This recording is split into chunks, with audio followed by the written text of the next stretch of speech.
I did the whole thing, but we didn't have that kind of time here, so I cut it short, cut it at Cincinnati. Here we go. One of the most dramatic political contests in American history ended on the 6th of November in 1860. That night, Abraham Lincoln of Illinois was declared the 16th President of the United States, having defeated 3 candidates, which was rare. But his victory divided a nation instantaneously as 6 southern states withdrew from the U.S., created a provisional government, elected a Congress and executive leaders, and fielded a formidable militia before Lincoln had even packed his trunks for the journey to Washington and the presidency. For President-elect Lincoln, it was the dawn of the most tumultuous time in American history. Heavy were his concerns as he prepared for his 1,900-mile journey eastward to Washington, D.C. The trip was to be made by rail, a mode of transportation familiar to Mr. Lincoln prior to this eastward journey. He had crisscrossed the northeastern part of the country many times before by train, having journeyed by rail in February of 1860 for his famous Cooper Union address in New York City. It's really what got him elected, along with several eastern cities as well. This New York trip introduced him to folks throughout the East. Railroad travel suited him just fine. During the 1850s, he rode the rails for no fewer than 11,000 miles, from Michigan to Kentucky, through Missouri to Kansas, as well as cities all along the eastern coast. Most Americans hadn't seen the Illinois rail splitter. They paid heed to him now, as he was perhaps the most talked about person in America. Those who knew him were captivated by his hometown's wit. An example of this is illustrated by a note that he placed in the New York Herald after losing his pocket watch following the Cooper Union speech. His note in the newspaper read, "Stolen. A watch worth $100. If the thief will return it, he shall be informed gratis where he may steal one worth 2 of it, and no questions asked." Few people knew what Abraham Lincoln looked like. He was an unknown curiosity. Born in Kentucky, he grew up in the southwestern part of Indiana. He made but 2 appearances in the Hoosier State after leaving home in 1831. Once, while campaigning for Henry Clay in 1844, and the other in 1859 when he spoke at the Masonic Hall in Indianapolis. Thus, when Hoosiers learned that he was to pass through Indiana in February of 1861, They vowed to be in the crowds when Honest Abe came calling 11/12 February of 1861. Every city in Indiana invited the Prairie lawyer to visit them. The City Council of Indianapolis made certain he didn't avoid the Hoosier capital. And the president-elect responded to their invitation with these words: "Permit me to express to the citizens of Indianapolis my cordial thanks for the honor," he wrote. "I accept with great pleasure the invitation so kindly tendered and will be in your city on the 12th of February next." This is an amazing. This man was so articulate, and he never spent 1 minute in a schoolroom. He taught himself law. He taught himself everything. And he spoke and he thought, and he was a God-fearing man to the extreme.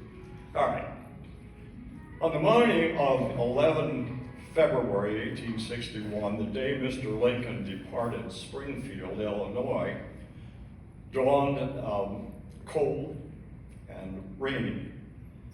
Many of the citizens of the city's 9,000 population were on hand to say goodbye. All had read, and this is very distressing, all had read that Jefferson Davis had been elected president of a newly formed Southern government the same day, or the day before, and that Alexander H. Stephens, a Georgia planter, was to be his vice president. Well, Mr. Lincoln knew Stephens, as they served 2 years together in the Congress during the Mexican War. The news shocked, the news of the separation and the Confederacy shocked and put a damper on Mr. Lincoln's departure. Hundreds gathered to witness the Lincoln's departure, not knowing he would never return alive. Mary, his wife, was traveling with him, as were 3 sons, Robert, Willie, and Tad. There was an Edward, but he died in 1850. What's amazing is that Robert is the only one who lived long to his majority. The other 2 rather, died as well. The crowd closed about the private car of the train and saw President-elect leave with an affectionate farewell. Those were his last 2 words to the citizens of Springfield. The family was comfortably seated in a private car, decorated with red, white, and blue sash, with American flags mounted at the end of both sides of the coach. At departure time, the engine belched its mighty roar, and the 3-car convoy pulled away from the station. Time was 7:30 in the morning. For 9 days, various railroad systems in 7 states would convey the Lincoln family to Washington. Today you will hear only about February 11 and 12, as Lincoln's journey eastward through Illinois which was his journey from Illinois to Lafayette in Indiana, and to the Hoosier capital of Indianapolis, where the family stayed the night and moved eastward the following day. The first leg of the trip was handled by the Great Western Railway through eastern Illinois. You'll not know any of these railroads because they don't exist anymore. I don't think the railroad does exist. Well, anyways, so much for that. The first leg of the trip was handled by the Great Western, as I've already said, through eastern Illinois. Its president had wired instructions to all station masters from Springfield to State Line City, which doesn't exist anymore, at the Indiana state line. Similar precautions were dispatched to other systems responsible for the Lincoln's safety. The first line of the telegram from the Great Western chief was simple. This train alone is entitled to the road. All others must keep out of the way. That's pretty emphatic. Mr. Lincoln personally, Mr. Lincoln's personal safety was further assured by General Winfield Scott. He was commanding officer of all of the military, along with two other military men. One was Major David Hunter, who was a paymaster stationed at Fort Leonard Wood, Kansas, and Colonel Edwin Vos Sumner, CO of the 1st United States Cavalry. Both would become generals in the war to come. Others included Captain John Pope, a topographical officer from Chicago. These were their current positions. Captain George W. Hazard, 4th U.S. Artillery on leave. Colonel Edward E. Ellsworth, CO of the famous Zouave drill team in Chicago, and Ward Lamon, my favorite guy. He was sheriff of the District of Columbia and was Lincoln's personal bodyguard. The first leg of the journey to State Line City was uneventful. Here the Lincolns were greeted by Indiana's reception committee, which included 4 men. George K. Steele, who was the chairman of the group, Caleb B. Smith, a delegate, or I should say the delegate, who nominated Lincoln for president, Henry S. Lane, recently appointed to the U.S. Senate, and Schuyler Colfax, Republican congressman and future president of the U.S. House of Representatives. So, this party was escorted to the State Line Hotel for lunch. Obviously, it's dinner time. Many others at the depot included the press, some of whom were added and boarded the train at Springfield. One newspaper man, no doubt a smart aleck, one newspaper man remarked that the lunch consisted of indifferent food at twice the regular price. It's not what you have today.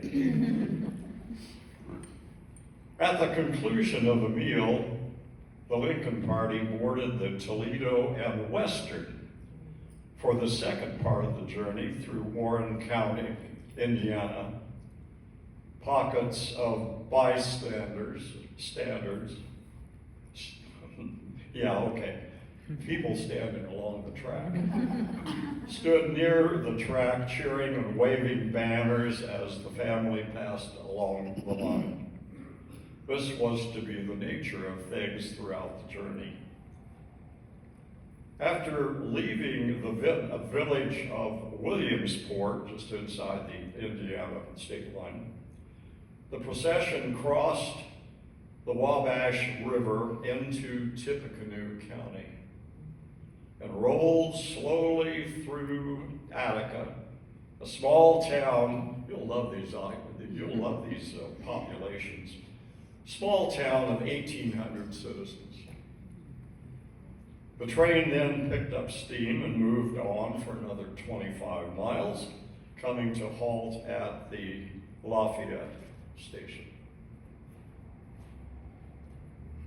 An estimated 2,000 people, about 20% of the city's population, were on hand when the train arrived at the Lafayette depot.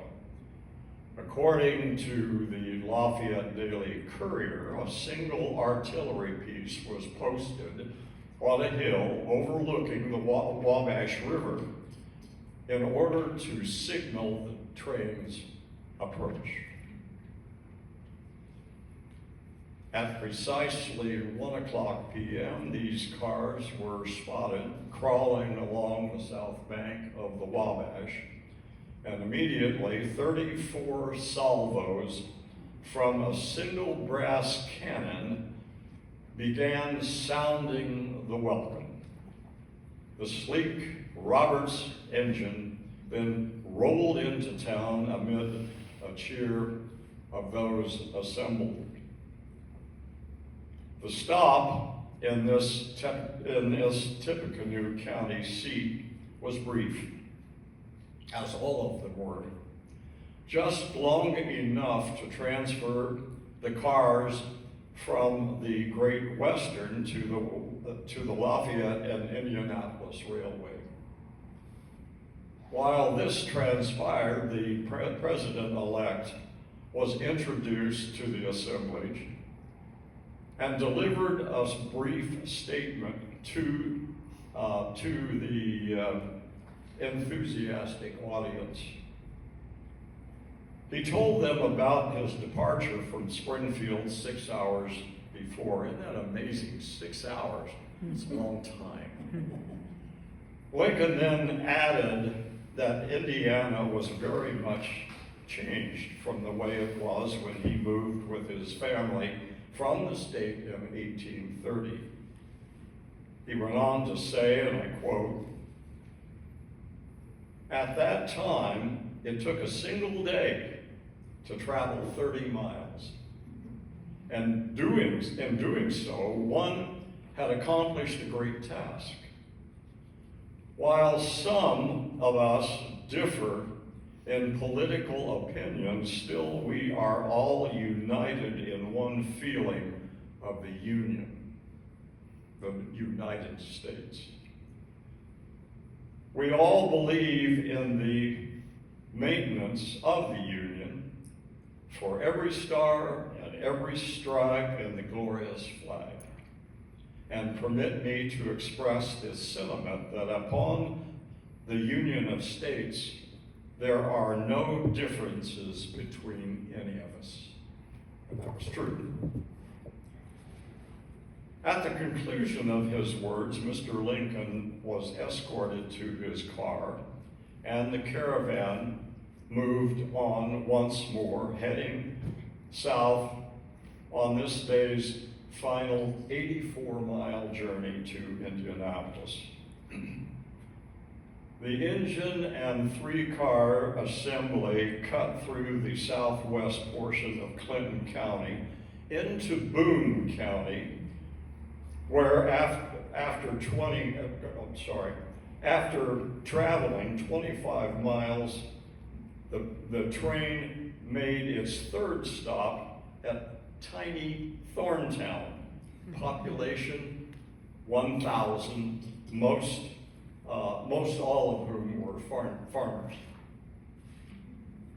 Here again, Mr. Lincoln emerged from his car at the end of the train and looked over the rather large audience of enthusiastic townsfolk, most of whom had voted for him. After a short pause, he began telling a story. He was a great storyteller about the slow horse Said he, "Now it seems that a certain politician had a favorite horse, so the story goes, but a leisurely one. The politician campaigned hard for a certain county office for which nomination was to be made at a county convention. He made many friends and had a good chance at winning the nomination.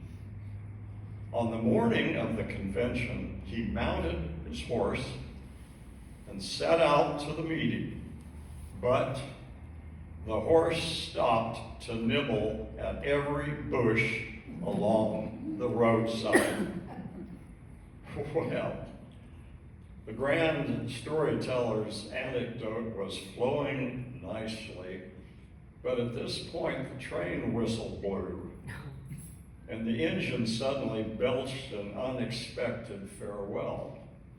It jolted forward, and the caravan once more was on its way down the line, ruling out the possibility of the president-elect sharing the moral of the tale in Thorntown.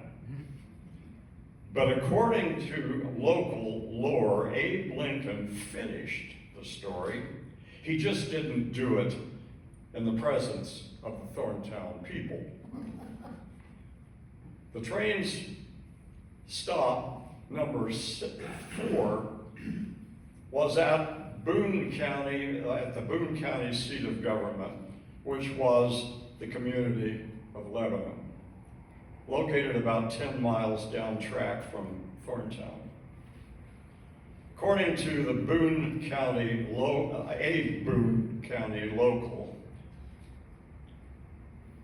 who was corroborated by several others, Lincoln's trains stopped at the Lebanon station, where the president-elect stepped out onto the platform of the car to greet the new audience as previously planned.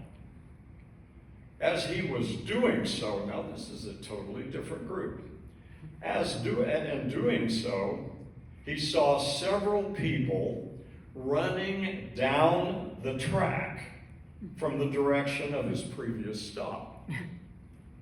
As they drew closer, he recognized several as having been among the group at Thorntown. Mr. Lincoln smiled and retold the slow horse story for the Lebanon folks, and at the conclusion, he shared the moral with them all. Quote, "When the politician finally reached the county seat, it was evening and the meeting was over. And the politician lost the nomination. If," this is cute, "if like a slow horse that stopped at every spot, I stopped at every town along the way, I assume all that I would never reach Washington." His way of saying, gotta go, folks. The Lebanon bunch, as well as a few tired and breathless Thorntown fellows, laughed and cheered. The man of the hour, Abe Lincoln, had they were still clapping and cheering as the train pulled away. Not all had heard Mr. Lincoln speak at Lebanon, shared the sentiment of the audience, however. It was two parties. According to the Boone County Pioneer, Democrats praised their guest unenthusiastically, saying the Indianapolis paper says that when Abe Lincoln appeared at the station here that the people of Thorntown had followed the train on foot and heard the conclusion of the anecdote. Mr. Lincoln need not be afraid of any such annoyance here, as the people of this county have seen enough of it. Boo. 15 miles further south was stop number 5, the teeny tiny town of Zionsville. Lost my place. Population 35 people. Someone claimed everybody there had come out for Lincoln. Believing this to be so, Mr. Lincoln left the car and mingled with the supporters, while the engine took on water, while the overheated boilers cooled. The president-elect offered an address similar to the one previous, and a small group gathered around him. I've had this corroborated with historians from this teeny tiny town of Zionsville. Anyway, Lincoln said, "I wish I could remain with you folks a little longer, but there is to be a little party over in Washington on March the 4th, and I do not want to be late for it." Great way of getting out of there, right? Indianapolis, the destination that first day, was now just 20 miles away. When the whistle blew, Mr. Lincoln left his kind group of citizens, climbed aboard his private car, and waved to the audience as the train pulled away. In no time, the presidential procession crossed the county line into what would be Indianapolis today, but in 1861, the city was still 10 miles distant. The party rolled on through New Augusta and eventually crossed the White River into the capital city. After crossing the Central Canal long out of business, the train came to a stop at Washington Street. According to a local press that generally gets the facts wrong, some 30,000 people were on hand to greet the president-elect, his family, and guests. The more reasonable figure would be 10 to 20,000, which is still a large group. Calvin Fletcher, local banker, lawyer, and a city pioneer, were among them. Later, he penned in his diary, "I went to Washington Street where the railroad crosses, where at 4:30 a train loaded with passengers came. The military and fire companies were out, and another figure here, 6,000 to 10,000 were present, men, women, and children. At 5 o'clock, a special train arrived, a new car with engine for Mr. Lincoln. Governor O.P. Morton made a speech, and Mr. Lincoln replied to it. I feel for Mr. Lincoln. He assumes a fearful responsibility. It seems that a separation with or without force, bloodshed must take place. I fear it has gone too far." He was right. Mr. Lincoln's visit to the Hoosier capital brought out an enthusiastic crowd of friends, curious bystanders, all eager to see what the new president-to-be looked like. He sported a new set of chin whiskers. But most did not know this. Lincoln's visit brought to the town many who came long distances to get a glimpse of him. Special trains were added to the schedules with rates cut in two. Business was flourishing, especially in the eateries and 53 saloons spread throughout the city. Not a room was available. Boarding houses were filled with several tenants in each room. And for sure, the press was hard at it, reporting every little incident that occurred in the city. Here is what one said. Pickpockets were very busy in the crowds. Two gentlemen were relieved of their pocketbooks at the Bates House corner, and one where Washington Street crosses the canal. Okay. There was only about half hour of light remaining when the train arrived, and the celebration committee was eager to get festivities moving. Governor Morton climbed to the rear of Mr. Lincoln's car and said the following to him and to the audience assembled. You have been pleased to address yourself to me, speaking to Lincoln, chiefly on behalf of this glorious union. I will only say that to the salvation of this union, there needs be one single thing: the hearts of people like those here gathered. Mr. Lincoln acknowledged Morton's remarks.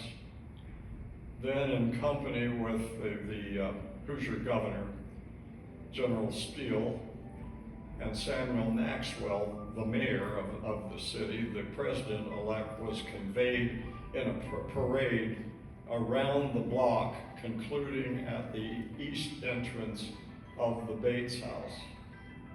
Now, many of you, I'm sure, remember the Claypool Hotel. It replaced the Bates House, and it was at that entrance onto Illinois Street, same entrance, different hotel, different building. All right, enough of that. Lost my place. A reception followed. Governor Morton escorted the president-elect into the hotel and up to the second floor.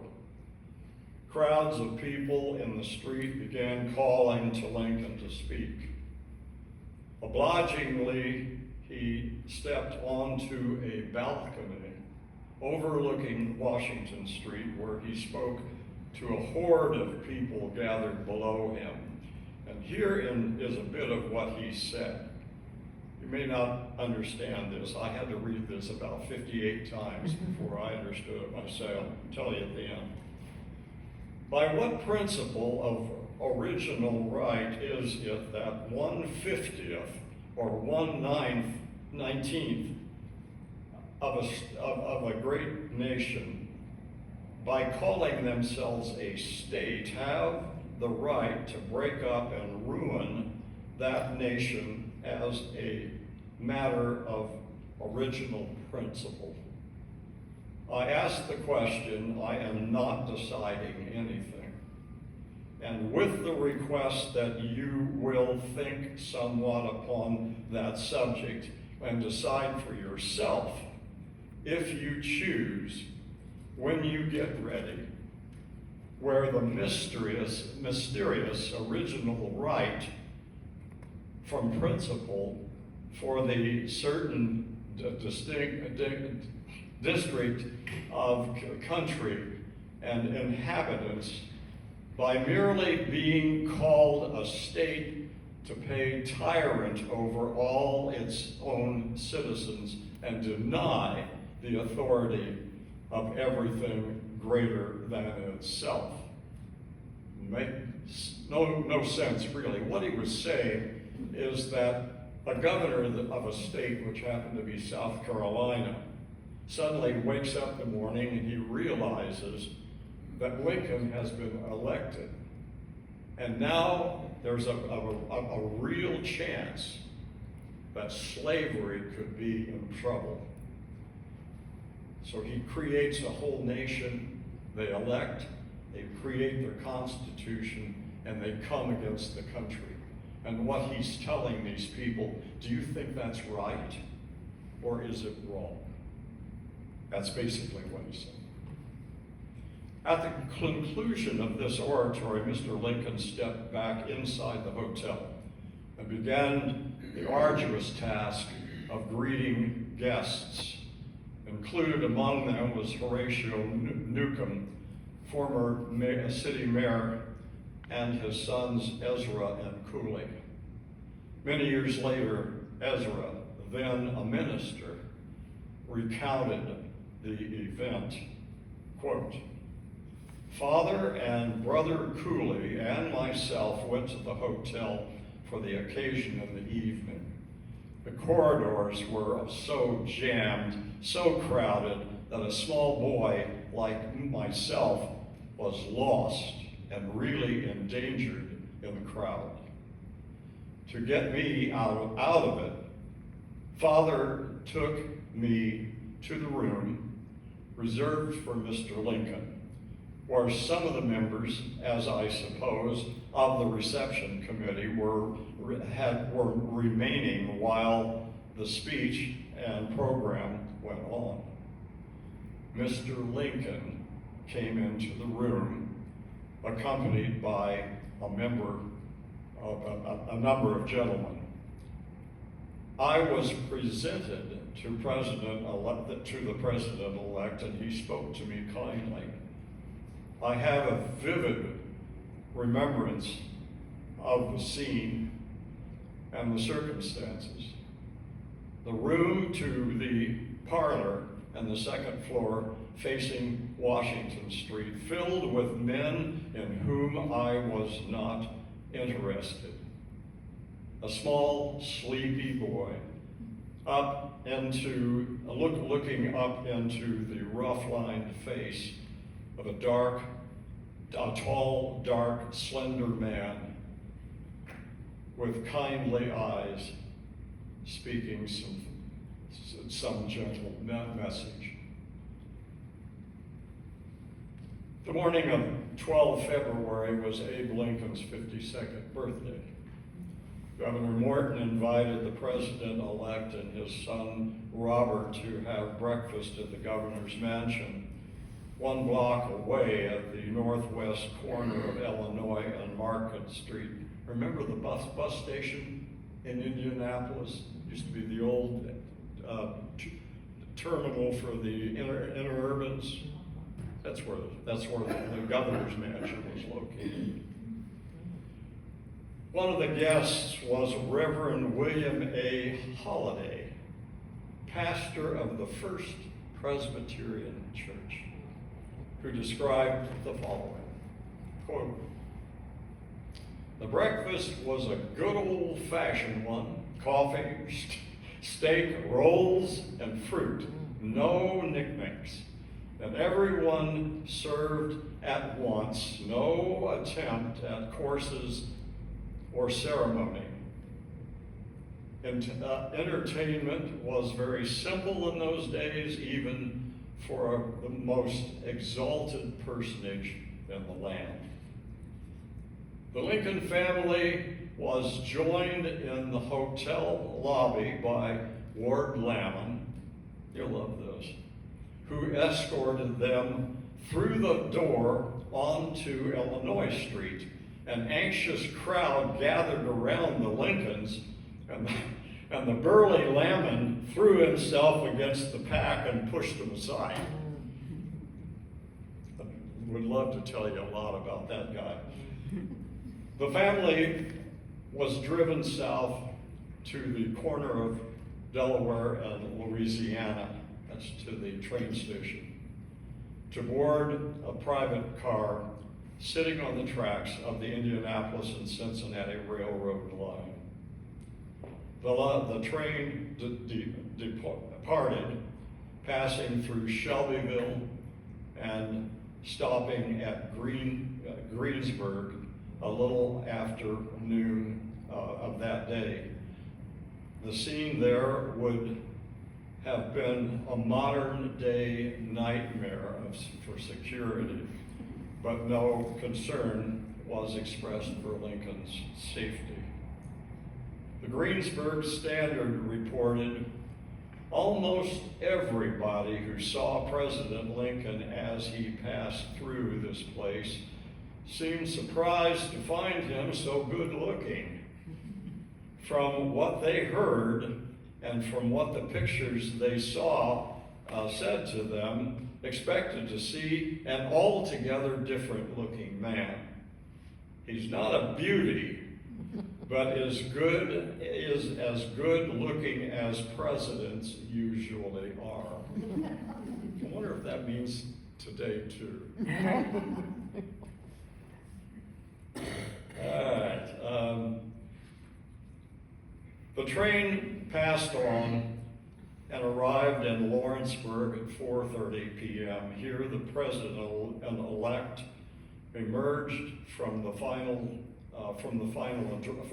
final address to the people of Indiana. In part, he said, and I think this is really neat, "If you, the people, were but true to yourselves and to the Constitution, there is little harm I can do, thank God."